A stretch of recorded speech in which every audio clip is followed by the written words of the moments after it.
भेजा है इस जहां में तो तेरा शुक्रिया। शुक्रिया तो अदा हमेशा करना चाहिए मालिक का। हम लोग कितने, क्या बोले उसको जो आपकी समझ में आ जाए, हैं? हम लोग कितने एहसान फरामोश हैं, ये कहा जा सकता है। इतने एहसान फरामोश हैं कि जिसने हमें सब कुछ दिया उसी का हमने कभी शुक्रिया अदा नहीं किया। मम्मी पापा, भाई बहन, बेटा बेटी, मकान दुकान, ये परिवार किसने दिया? बोलिए बोलिए, किसने दिया? बोल तो लो। उसी ने दिया ना। और हमने उसको क्या दिया? मेरे बेटे ने मुझको क्या दिया? आपके बेटे ने आपको क्या दिया? बोलिए बोलिए बोलिए, जवाब दीजिए। कुछ भी नहीं। और हमने क्या किया? बेटे के लिए कोठी बनाई। ये मेरा, इसमें ना मेरा छोटा रहेगा, इसमें मेरा बड़ा रहेगा। अच्छा, तुसी कित्थे रहोगे प्राजी? कहाँ रहोगे आप? ये मेरे छोटे बेटे के लिए, ये मेरे बड़े बेटे के लिए। अरे वाह, अभी से? हाँ, अच्छा। ये मुझे बेटी को देना है, ये मेरी बड़ी बेटी के लिए, ये मेरी छोटी बेटी के लिए। अरे वाह, दे। लेकिन एक बात तो सोच, इस बेटी ने तुझे क्या दिया? इस बेटे ने तुझे क्या दिया? जिसने कुछ नहीं दिया उसको हमने अपना सर्वस्व दे दिया। यहां तक कि अपना पूरा जीवन अपने बच्चों के लिए दांव पर लगा दिया। लेकिन बच्चों ने एक काम जरूर किया, तुम्हें आग में जला दिया।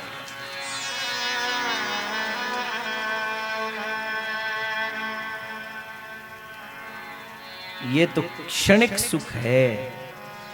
जरूर मैं ये, अब इस बात को कहकर मैं ये नहीं कहना चाहता कि आप अपने बच्चों के लिए कुछ मत करिए, नहीं, सब कुछ करिए अपने बच्चों के लिए जो आप करना चाहते हैं।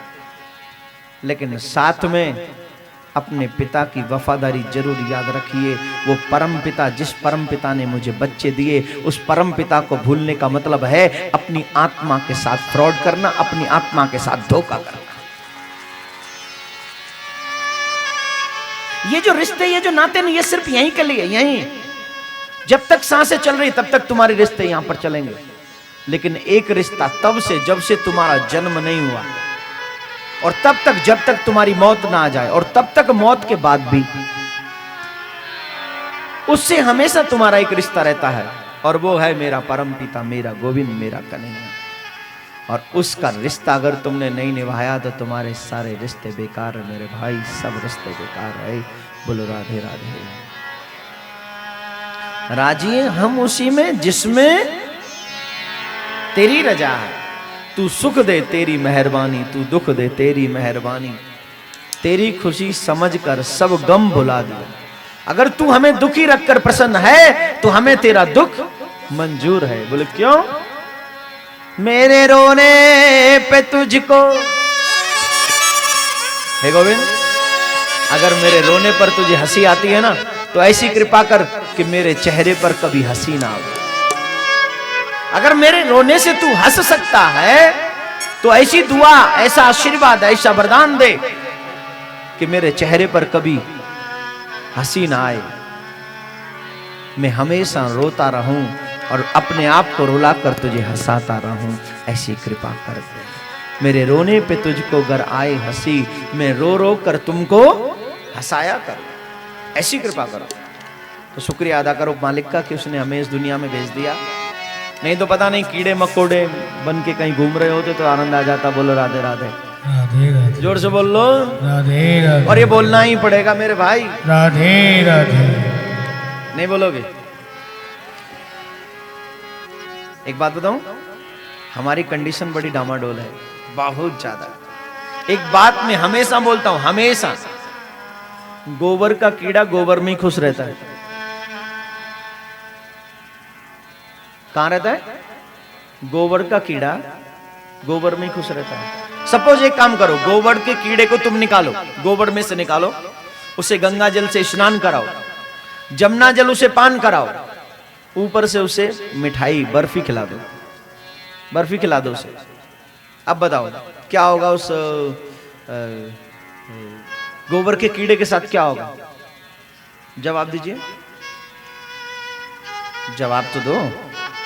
आपने तो अच्छा किया, गोबर के कीड़े को निकाला, उसे गंगा जल से स्नान कराया, उसे जमुना जल पान कराया, ऊपर से मिठाई बर्फी खिलाई साहब, कीमती काजू की बर्फी। लेकिन अब कीड़े का हश्र क्या होगा? क्या वो सुखी होगा? कीड़े को डायबिटीज हो जाएगी और मर जाएगा, अटैक भी पड़ सकता है, वहीं मर जाएगा, स्पॉट, ऑन द स्पॉट। क्योंकि वो गोबर का कीड़ा है ना, बर्फी खाने की आदत नहीं, उसे तो गोबर खाने की आदत है। अगर तुमने निकाल दिया तो समझो तुम सबसे बड़े दुश्मन हो उसके। हंसिए मत, आप ही पर आने वाली है ये बात। अब हंसना, अब बोल रहा हूं, फिर देखूंगा कितना हंसोगे। जैसे उस गोबर के कीड़े को गोबर ही चाहिए, वैसे इस मायावादी जीव को माया ही चाहिए। ये माया क्या है? यही तो एक बहुत बड़ा गोबर है। इस गोबर में हम इतने ग्रसित हो गए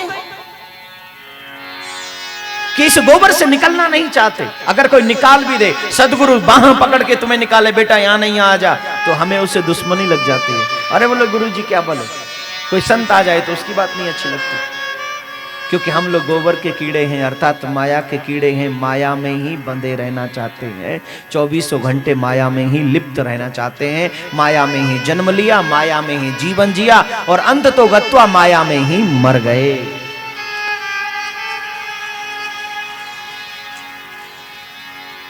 तो जैसे गोबर का कीड़ा नहीं निकलना चाहता, वैसे हम भी नहीं निकलना चाहते इस माया से दूर। लेकिन मेरे प्यारे श्रोताओ, जीवन में बहुत कम समय ऐसा मिलता है, बहुत कम समय ऐसा आता है कि हमें गोबर में से निकलने का मौका मिलता है, मतलब माया में से निकलने का मौका मिलता है।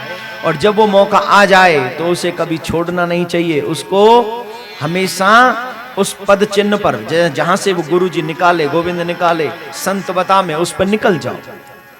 देखिए अभी ये अजामिल बहुत बड़ा पापी है, लेकिन गोविंद ने कृपा की, संत उसके द्वार पे पहुंच गए। और संत जब उसके द्वार पर पहुंचे तो स्वयं अजामिल घर में नहीं, अजामिल की पत्नी घर में मौजूद है। तो संतों ने देखा सामने का बगीचा बहुत सुंदर है, तो संत सोचने लगे क्यों न इस बगीचे में थोड़ी देर विश्राम कर लिया जाए। और जब विश्राम करने के लिए उन्होंने वहां प्रवेश करना चाहा, तो जो महल, जो घर था, उसकी छत पे खड़ी थी अजामिल की पत्नी। उसने आवाज लगाई, साधु ठहरो, भो भो साधु क्षणम तिष्ठ म चिंता म पिनाशय। साधु ठहरो, अंदर मत जाना, अंदर प्रवेश मत करना। संत रुक गए, बोले लगता है इसी का है। संतों ने पूछा, बेटी क्या हुआ, हमें अंदर जाने से क्यों रोक रही हो? हम तुम्हारे बगीचे को थोड़ी ना ले जाएंगे अपने साथ, भाई थोड़ी देर विश्राम करेंगे और चले जाएंगे। बोले महाराज, हाथ जोड़े उस देवी ने। देखिए संत का दर्शन कितना अद्भुत होता है। कितना भी पापी व्यक्ति हो, एक बार जब संत के सामने जाता है ना, तो नतमस्तक हो जाता है। ये भजन का प्रभाव होता है। ये स्त्री, ये देवी जो अब तक इतने कुभाव में रहती थी, आज जैसे ही संत इसके सामने पहुंचे तो इसके मन में संतों के प्रति श्रद्धा जागृत हुई और हाथ जोड़कर कहने लगी, महाराज आप इस बगीचे में मत जाइए। बोले क्यों? क्योंकि आप हमें जानते नहीं हम कौन हैं। मैं इसलिए मना नहीं कर रही क्योंकि ये बगीचा मेरा है। मैं इसलिए मना कर रही हूं कि आप मुझे नहीं जानते कि मैं कौन हूं। कौन हो तुम? बोले मैं एक दूषित स्त्री हूं। लोग मुझे, कोई कुछ कहता है, कोई कुछ कहता है। लोग मुझे अच्छी नजर से नहीं देखते, मेरी इज्जत नहीं करते। अपवित्र स्त्री हूं मैं महाराज। अगर आप इस बगीचे में चले गए तो लोग आपको न जाने क्या क्या बोलेंगे। वैसे संत बने फिरते लोग तो बोलेंगे ना महाराज, कोई कुछ बोलेगा, कोई कुछ बोलेगा। इसलिए मैं मना कर रही हूं महाराज, इसमें मत जाओ। संत बोले बेटी सुनो, अगर हम इस बगीचे में रुके तो तुम्हें तो कोई परेशानी नहीं। बोले बिल्कुल भी नहीं महाराज, मेरा तो भाग्य। बोले तो हमें दुनिया से कोई लेना देना नहीं। दुनिया से क्या लेना देना? संत बने किसके लिए? भगवान के लिए। और अच्छे लोगों को तो सब सुधार देते ही। सुधारना वो है जो किसी बुरे को सुधार दे। बोलो राधे राधे। राधे राधे। भाई अच्छे लोगों को तो सुधारने की जरूरत नहीं, वो तो ऑलरेडी सुधरा सुधराया है। उसको क्या सुधारोगे? सुधारना है ऐसे लोगों को जो अपने मार्ग से थोड़े से भटक गए, उन्हें सही राह दिखानी है। और ये कार्य सिर्फ संत करते हैं। पहुंच गए संत, उन्होंने कहा बेटी तुम्हें परेशानी नहीं तो हम रुकेंगे। अब आप ही बताइए, ऐसी स्त्री को दुनिया में कोई बेटी कहेगा? जवाब दीजिए, कोई कहेगा? ऐसी स्त्री को तो जो पिता होते ना, वो भी बेटी नहीं कहते, उसे अपने घर से निकाल देते हैं। लेकिन ये मेरे संतों की कृपा ही है जो ऐसी स्त्री को भी बेटी कहकर उसे अपने जुबान से अपना इतना स्नेह प्रेम प्रदान करते हैं। ये सिर्फ संतों की कृपा है।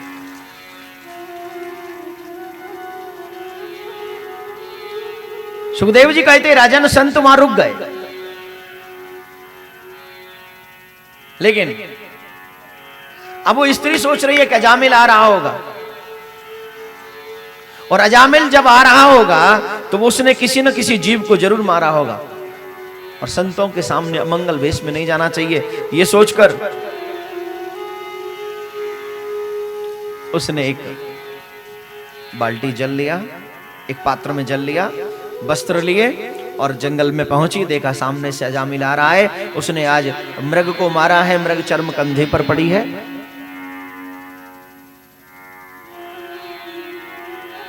देखा ये सिर्फ मेरी वजह से करता है, घृणा हो गई अपने आप से, मुझे धन चाहिए था ना इसलिए ऐसा करता है।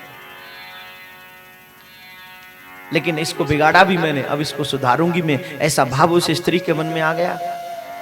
देखिए देवियों, देवियों,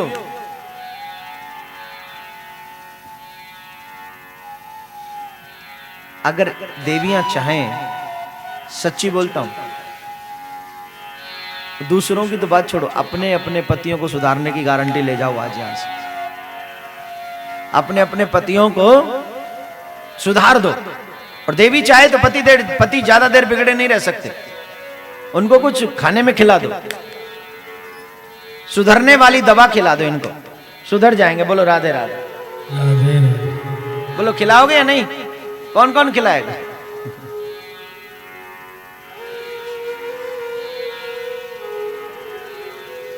एक बात बताऊं, सुनिए ध्यान से। आप लोग सोच रहे होंगे कि मैं ये बात आपसे क्यों कह रहा हूं। आप अपने अपने पतियों से इतने प्रेम से वार्तालाप करें। जब स्त्री प्रेम से बोलती हैं, पत्नियां प्रेम से बोलती हैं, तो पति किसी भी चीज के लिए मना नहीं कर सकता। बहुत सी पत्नियां कहती महाराज हम बड़े दुखी, हमारे पति जो है मदिरा पान करते हैं। जब पति मदिरा पान करके आवे तो आप घर में नफरत से बिहेव मत करिए, प्रेम से बिहेव करिए। और प्रेम से बिहेव कर कर उनको समझाने की कोशिश करिए कि आपके इस पीने का असर आपके बच्चों पर होने वाला है। प्रेम से समझाइए, ज्ञानी बनकर नहीं, प्रेम से। और क्या पता एक दिन आपके पति के दिमाग में ये बात क्लिक कर जाए और आपका पति पीना बंद कर दे।